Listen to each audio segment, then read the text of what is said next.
So hey everyone, welcome back to my channel. हम करेंगे MEG 5 का ब्लॉक जो है आपका 7 डीकंस्ट्रक्शन। वहाँ से शुरू कर रहे हैं फिर से, क्योंकि डीकंस्ट्रक्शन का जो एरिया है या फिर स्ट्रक्चरलिज्म का जो एरिया है वो रीसेंट पेपर में बहुत ज़्यादा पूछा जाता है। लाइक पहले 2-3 पेपर पहले जब होते थे पेपर 1-2 साल पहले, तो उतना स्ट्रक्चरलिज्म के ऊपर क्वेश्चन नहीं आता था। लेकिन अब के जितने भी पेपर अगर आप देखोगे तो आप देखोगे कि स्ट्रक्चरलिज्म जो है ये काफ़ी इंपॉर्टेंट एरिया इन्होंने बना दिया है, क्योंकि इसके ऊपर क्वेश्चन आता है। फॉर एग्जांपल आपको जो दिसंबर 2022 में पेपर आया था उसमें भी आपको रोमन जैकोब्सन पूछ लिया। इनके ऊपर शॉर्ट नोट लिखना था, नॉर्दर्न फ्रायर है, लिटरेरी थ्योरी है या फिर मिकेल फुको है। तो इनके ऊपर शॉर्ट नोट का क्वेश्चन भी आ गया। और इसको छोड़ के भी आपके ऊपर आपको एक क्वेश्चन दे रखा था किस तरीके से कि आपको डीकंस्ट्रक्शन की लिमिटेशन बतानी है, पोस्ट मॉडर्निज्म बताना है, मॉडर्निज्म बताना है। तो ये क्या है कि कहीं ना कहीं आप देख रहे हो कि शिफ्ट हो रहा है पेपर में, किस तरीके से पेपर पूछा जाता है। तो इसीलिए हम इस एरिया को अच्छे से करेंगे। जो भी आपका स्ट्रक्चरलिज्म है, डीकंस्ट्रक्शन है, इसको आज की वीडियो में हम करेंगे स्ट्रक्चरलिज्म को, क्योंकि स्ट्रक्चरलिज्म से ही आपकी पहले कहानी शुरू होएगी। तो जब भी हम बात करें स्ट्रक्चरलिज्म की, अपने माइंड में एक चीज़ हमेशा रखना कि स्ट्रक्चरलिज्म किसके बाद आया है, ठीक है। क्योंकि उसी हिसाब से आप रिलेट कर पाओगे कि क्या क्या चेंजेस इसमें हुए हैं या फिर किन किन चेंजेस की बात करी गई है। हमने बात करी थी कि न्यू क्रिटिसिज्म होता है। न्यू क्रिटिसिज्म के बाद आपके पास फेमिनिज्म भी आया था, फेमिनिस्ट थ्योरी भी आई थी। अब न्यू क्रिटिसिज्म किसकी बात कर रहा था? न्यू क्रिटिसिज्म बात करता था कि हमें जो रिटन मटेरियल है उस पर फोकस करना है, ठीक है। उसके जो जो भी चीज़ें आपके पेज पे हैं, हमें ऑथर से, बैकग्राउंड से, किसी भी चीज़ से मतलब नहीं है। सिर्फ किससे मतलब है? जो भी चीज़ें आपके पास हैं, आपके पेज पे जो चीज़ें लिखी हुई हैं उन पे। तो स्ट्रक्चरलिज्म किसकी बात करता है? स्ट्रक्चरलिज्म बात करता है कि हर एक चीज़, कोई भी चीज़ हो, वो एक certain set of rules follow करती है, एक स्ट्रक्चर फॉलो करती है। और हर एक चीज़ का कोई ना कोई एक स्ट्रक्चर होता है। फॉर एग्जांपल आपका कमरा बहुत मैसी है, आपका रूम बहुत मैसी है। अब आप क्या करोगे? जब आप अपने रूम की सफाई करते हो कभी, तो आप क्या करते हो? अपने पूरे रूम को एक स्ट्रक्चर वे में उसे कन्वर्ट कर देते हो। फॉर एग्जांपल आपकी बुक्स आपकी शेल्फ में चली जाती हैं। क्यों? क्योंकि जो आपकी बुक्स हैं वो एक स्ट्रक्चर का पार्ट है, और वो स्ट्रक्चर क्या है? वो जो शेल्फ है। आपके जो कपड़े होते हैं आप उसको अलमीरा में डाल देते हो। अगर आपके पास मेकअप का कोई सामान है आप उसे वैनिटी में डाल देते हो। आपका जो बाकी चीज़ें हैं, हो सकता है आपका शू है या फिर आपके बैग्स का कलेक्शन है, बॉयज़ में हो सकता है आपका कुछ और आप यूज़ करते हो, आपका कोई और शौक है। तो क्या है, हर एक चीज़ आप उसको उसकी पर्टिकुलर जगह पर डाल देते हो। क्यों? क्योंकि वो जो पर्टिकुलर चीज़ है वो उसी स्ट्रक्चर से बिलोंग करती है। अब स्ट्रक्चरलिज्म को समझने के लिए एक चीज़ इंपॉर्टेंट ये भी है कि स्ट्रक्चरलिज्म क्या बात करता है कि पहली बात तो ये कि स्ट्रक्चरलिज्म सबसे पहले ना लैंग्वेज में यूज़ होता था। पहले वो लिटरेचर में नहीं आया था, पहले वो लैंग्वेज में यूज़ होता था। और बाद में इसको लिटरेचर में हमने स्टार्ट कर दिया है। फिर लिटरेचर में इसकी एक थ्योरी बन गई कि ठीक है, स्ट्रक्चरलिज्म की बात करेंगे हम, स्ट्रक्चरल थ्योरी की बात करेंगे, स्ट्रक्चरलिस्ट क्रिटिक इसमें आ गए। तो क्या बात हो रही है कि हर एक टेक्स्ट, कोई भी टेक्स्ट आपके पास है, उसका कोई ना कोई एक स्ट्रक्चर होता है। जैसे कि आपने एक नॉवल पढ़ी, अब आप उस नॉवल को पढ़ के क्या बोल रहे हो? कि आप बोलते हो कि यार ये तो सेम ही नॉवल है जैसे वो वाली नॉवल थी। मतलब कि आपने एक स्ट्रक्चर ढूंढ लिया। हो सकता है आप कोई रोमांटिक नॉवल पढ़ रहे थे, आपने एक स्ट्रक्चर ढूंढ लिया कि ठीक है, there is a boy, there is a girl and they fall in love. तो ये क्या है? एक रोमांटिक जो भी जॉनरा होता है, एक रोमांस का जो जॉनरा होता है, आपने उस पर्टिकुलर नॉवल को उस स्ट्रक्चर से फिट कर दिया। स्ट्रक्चरलिज्म क्या बात करता है कि कोई भी चीज़ अकेले एग्जिस्ट नहीं करती है, किसी भी चीज़ का इंडिविजुअल कोई मतलब नहीं होता है। इसका मतलब क्या हुआ कि जैसे मैंने पहले भी एक वीडियो बनाई थी, उसमें भी मैंने पेन का आपको एग्जांपल दिया था कि एक पेन है, पेन का भी एक सर्टेन सेट ऑफ रूल्स है, एक स्ट्रक्चर है, उसमें एक कैप है, एक रिफिल है, उसका एक पीछे का जो बंद करने का होता है, कि उसकी बॉडी है। तो ये क्या है? ये एक स्ट्रक्चर है, और ये सारी चीज़ें मिलके किसी भी चीज़ को कंप्लीट बनाती हैं। और वही चीज़ यहाँ पे लिटरेचर की भी बात करता है कि कोई भी चीज़, कोई भी पर्टिकुलर बुक है, नॉवल है या फिर कोई भी टेक्स्ट है, वो अकेले एग्जिस्ट नहीं करता है। उसकी एग्जिस्टेंस कब आती है?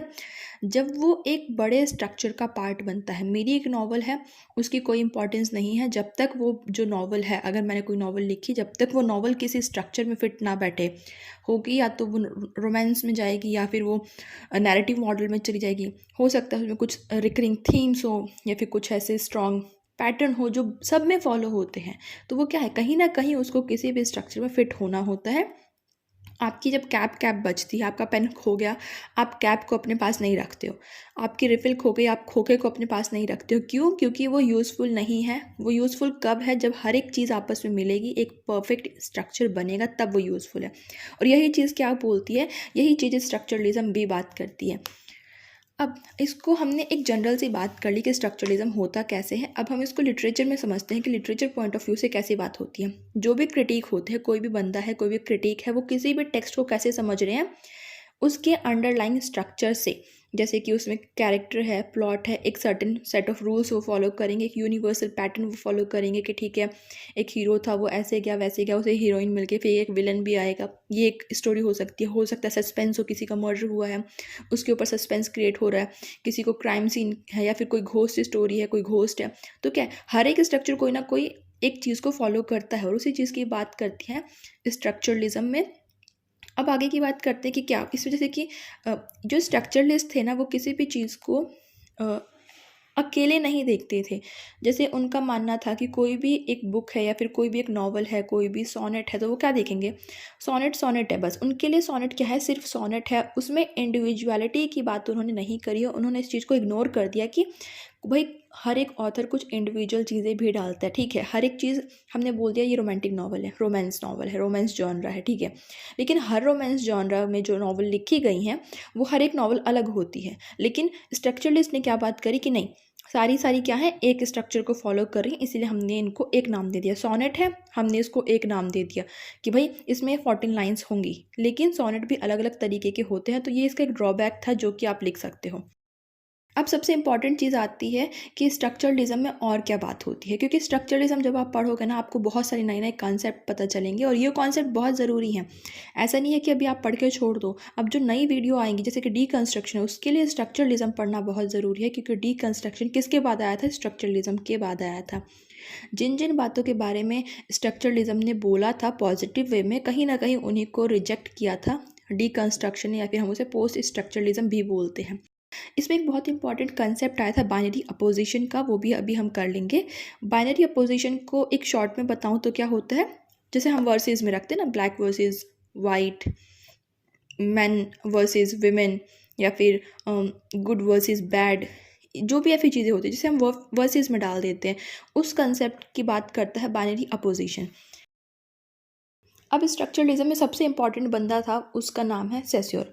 अब फर्डिनेंड द सेस्योर जो हैं, वो लिंग्विस्टिक की लाइन में थे। मैंने जैसे आपको बोला कि ये जो अप्रोच थी स्ट्रक्चरलिज्म की, ये पहले लिंग्विस्टिक में आई थी।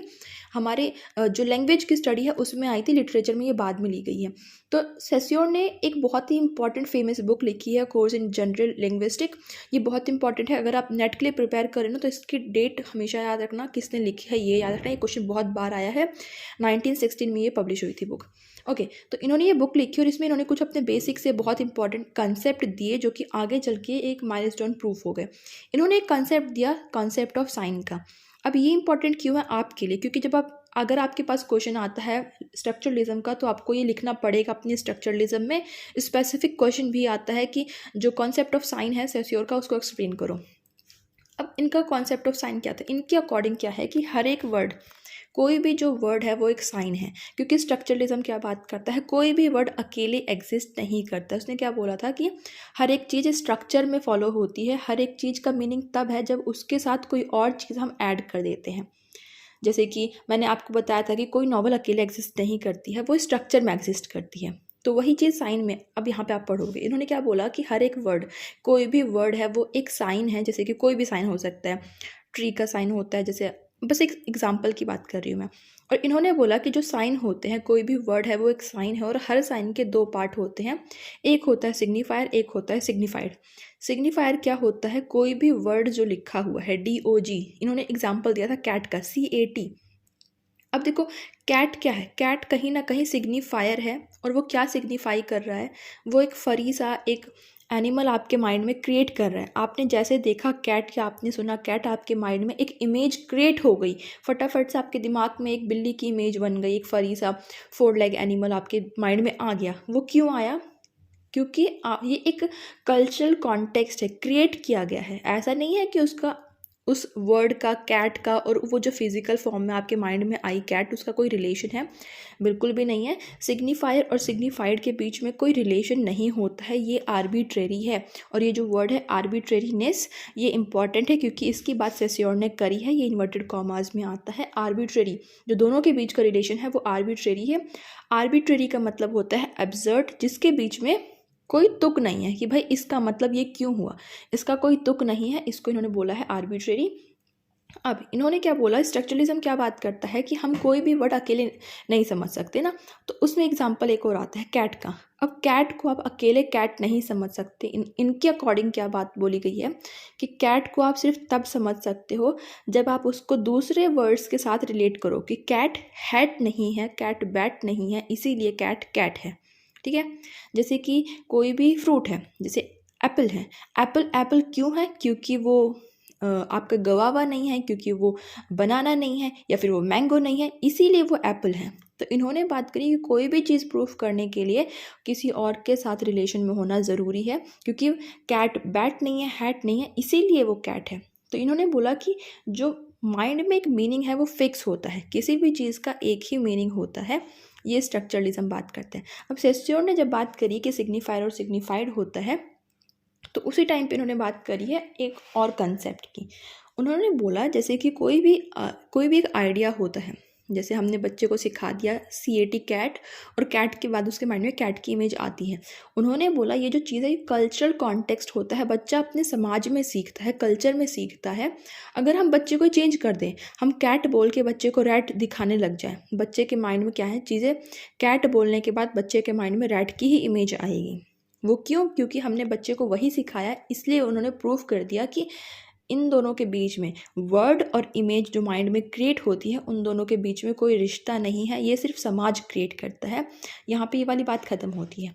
अब एक बहुत इंपॉर्टेंट कंसेप्ट इनका और आता है, उसको इन्होंने पर्टिकुलर नाम नहीं दिया बाइनरी अपोजिशन का, लेकिन इन्होंने बोला कि कोई भी जो वर्ड है, every word depends on it's antonym और सिनोनियम। कोई भी वर्ड है या तो वो उसके एंटोनियम पे डिपेंड करता है या फिर उसके अपोजिट्स पे डिपेंड करता है।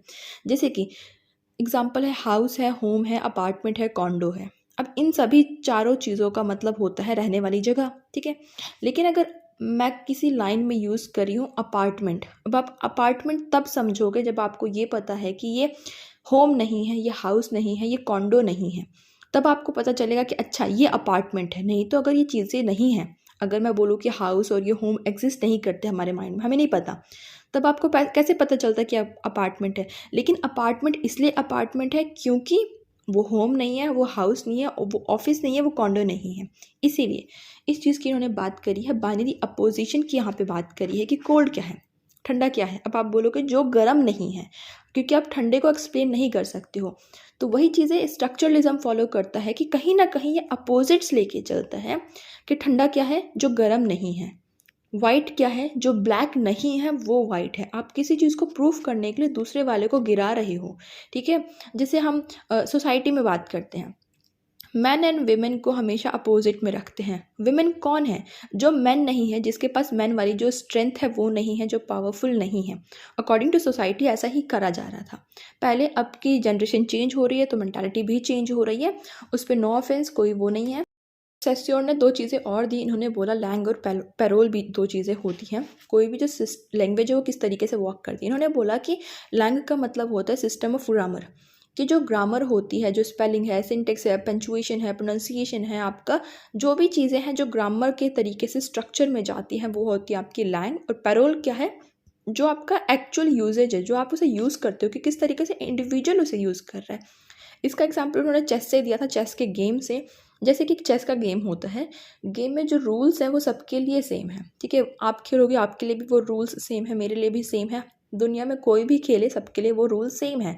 तो वो होती है लैंग, कि ग्रामर सबके लिए सेम है, ग्रामर का जो स्ट्रक्चर है वो सबके लिए सेम है। लेकिन अब गेम खेलना है ना, रूल आपके लिए और मेरे लिए सेम था, लेकिन आपका गेम खेलने का तरीका अलग होगा, आपका इंडिविजुअल यूज़ हो कर रहे हो उस चीज़ को, मेरा अलग होगा, दुनिया में बाकी लोगों का अलग होगा, वो अपने तरीके से खेलते हैं, रूल सेम है। लेकिन वही इन्होंने बोला पैरोल, कि लैंग्वेज किस तरीके से बंदा यूज़ करता है, इंडिविजुअल पर्सन यूज़ करता है, वो होता है पैरोल। सिंपली लैंग होता है आपका स्ट्रक्चर जो ग्रामर है, पैरोल होता है इंडिविजुअल जो उसे यूज़ करता है।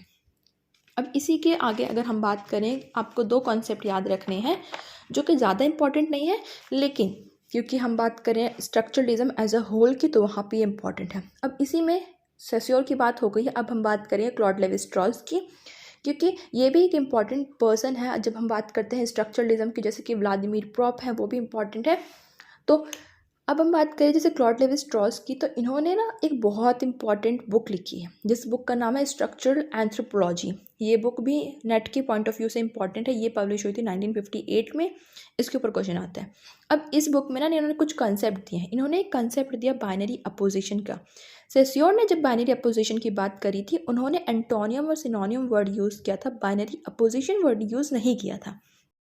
लेकिन स्ट्रॉस ने क्या किया, क्लॉड लेवी स्ट्रॉस ने क्या किया, इन्होंने इसी कॉन्सेप्ट को दिया है। इन्होंने क्या बोला, क्योंकि ये इन्फ्लुएंस हुए थे लिंग्विस्टिक से, क्योंकि ऑब्वियसली इनसे पहले ही हमारे फर्डिनेंड द सेस्योर आ चुके थे, उन्होंने अपनी लिंग्विस्टिक की बात कर दी थी, तो वो उन जो क्लॉड लेवी स्ट्रॉस है वो उनसे इन्फ्लुएंस हुए थे। इन्होंने क्या कहा कि कल्चर कैसे कंपोज होता है, कुछ हिडन रूल्स होते हैं, कल्चर उस चीज़ से बनता है। तो इन्होंने कहा कि हमें उसे अनकवर करना चाहिए। यहाँ पे कुछ बाइनरी अपोजिशंस होते हैं, जैसे कि he is dead. He is dead का मतलब क्या है कि वो अलाइव नहीं है। दैट इज़ अ मैन, क्यों, क्योंकि वो बंदा विमेन नहीं है। ये डेड है, ये अलाइव है, ये डार्क है, वो लाइट है। तो ये क्या है, कहीं ना कहीं दोनों को अपोजिट्स में रखकर दूसरी चीज़ को समझाया जाता है।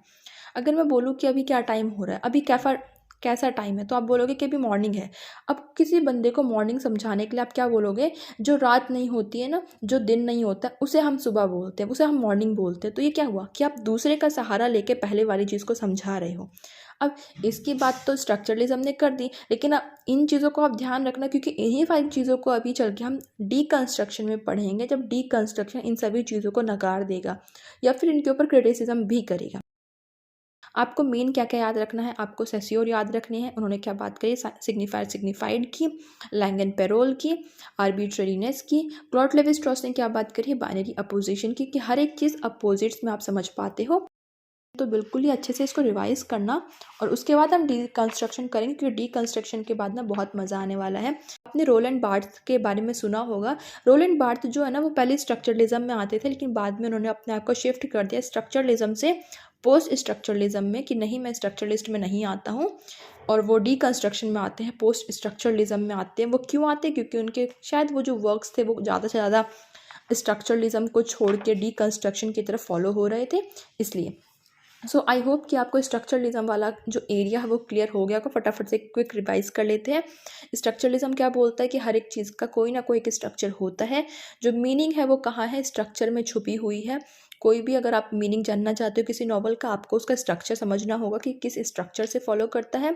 जैसे कि कोई नॉवल है वो रोमांस जॉनरा में आती है, वहाँ पे आपको उसका मीनिंग समझ में आएगा। इन्होंने बोला कि सिर्फ एक मीनिंग होता है, ठीक है, कि कोई भी चीज़ है उसका सिर्फ एक मीनिंग होता है। यहाँ पे इन्होंने बाइनरी अपोजिशन की बात करी है, ब्लैक वर्सेस वाइट, मैन और वेमेन है, तो कहीं ना कहीं एक को प्रिविलेज मिल रही है, एक जो है वो हम कहीं ना कहीं बोल सकते हैं कि अपर हैंड है उसके पास। इसमें कैट का एग्जाम्पल आपने देखा है कि कैट क्यों है कैट, क्योंकि वो हैट नहीं है, वो बैट नहीं है, क्योंकि लिंग्विस्टिक से निकल के आया है। इसमें आपके पास क्लॉड लेवी स्ट्रॉस है और आपके पास सेस्योर है। मैं मिलूंगी आपको नई वीडियो में जिसमें हम बात करेंगे deconstruction. And I really hope कि आपको वीडियो पसंद आई होगी। एंड क्या, बाय बाय।